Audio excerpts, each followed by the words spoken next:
আসসালামু আলাইকুম রহমতুল্লাহ। আজকে আমি একটা টপিকস নিয়ে কথা বলবো। সেটা হলো, আমরা যে ম্যান পাওয়ার ব্যবসা করি, অনেকেই, আমরা যে জনশক্তি রপ্তানি করি, আমরা অনেকেই যখন নিজের পরিচয় কেউ জিজ্ঞেস করে, এটা বলতে গেলে নিজের কাছে নিজের লজ্জাবোধ মনে করি। আবার অনেকেই, যারা আমাদের আত্মীয় স্বজন প্রতিবেশী, তারা আমাদেরকে বিভিন্ন ভাষায় মন্তব্য করে। এটাকে একটা, তারা মনে করে ছোট ব্যবসা।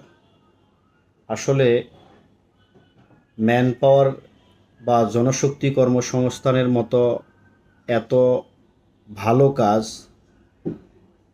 পৃথিবীতে আর একটাও আছে কিনা আমার জানা নেই।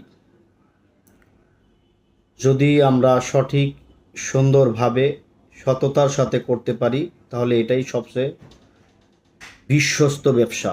কারণ আপনারা, আমার মনে হয় না কেউ দেখাইতে পারবেন পৃথিবীতে এমন কোনো ব্যবসা আছে যেখানে মানুষ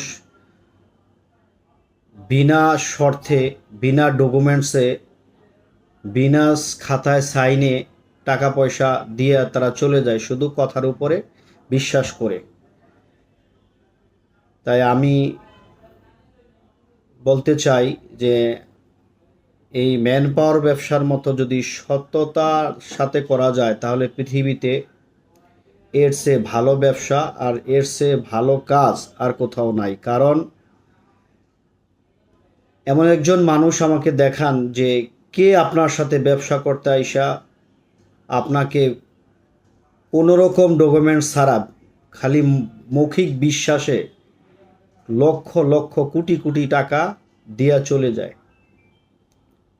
আমার মনে হয় না পৃথিবীতে এমন একটা ব্যবসা আছে যে ব্যবসায় 5 টাকা মানুষকে উইদাউট ডকুমেন্টসে, উইদাউট বিশ্বাসে জমা দিয়ে যায়। একমাত্র ম্যান পাওয়ার ব্যবসায়ী আছে, জনশক্তি কর্মসংস্থান ব্যবসাটাই আছে, যেটা মানুষ শুধুমাত্র তার মুখের বিশ্বাসে, আন্তরিকতায় টাকা দিয়ে বিদেশে চলে যায়। তবে হ্যাঁ, এই ব্যবসায় অনেকেই ছোট চোখে দেখার কারণ হলো, অনেক সময় আমাদের কথায় কাজের সাথে মিলে না। তবে সব কথা, সব কথায় কাজের সাথে একশো 100%কে পরিমাপ করা যায় না। 100 কাজ করতে গেলে যদি 2-4টা কাজে বিপদ আসে, তার মানে আপনি মনে করবেন না যে এটা একটা খারাপ কাজ। একটা ছোট প্লেটে ভাত খাইলে যেরকম ভাত পড়ে, ব্যবসা বাণিজ্য করতে গেলেও আমাদেরকে বিপদ আপদ আসে। সেই সময়ে যে বিপদে পড়ে এবং যার মাধ্যমে পড়ে, তাদের উভয় পক্ষকে তাদের সহযোগিতার হাত বাড়াইলে আমাদের এই ব্যবসা সবচেয়ে সফল হয়। এই ব্যবসা সবচেয়ে, এই ম্যান পাওয়ার জনশক্তি কর্মসংস্থান ব্যবসা, এই ব্যবসার অত্যন্ত সৎ ও নিষ্ঠার সাথে পরিচালনা করলে এর চেয়ে ভালো কোনো ব্যবসা, আমি আবারও বলি, এর চেয়ে ভালো কোনো ব্যবসা, ভালো কোনো সততার কাজ আর নাই। এটা দ্বারা একটা পরিবারের রুটি রুজির কর্মসংস্থানের ব্যবস্থা আল্লাহ উছিলা হিসেবে করে দেয়।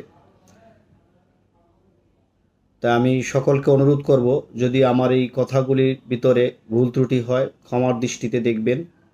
আর যদি আমার এই কথাগুলো আপনাদেরকে বিন্দুমাত্র আপনাদের কাছে ভালো লেগে থাকে, তাহলে আপনারা আমার এই চ্যানেলটিকে সাবস্ক্রাইব করবেন, লাইক দিবেন, কমেন্টস করবেন। আসসালামু আলাইকুম রহমতুল্লাহ।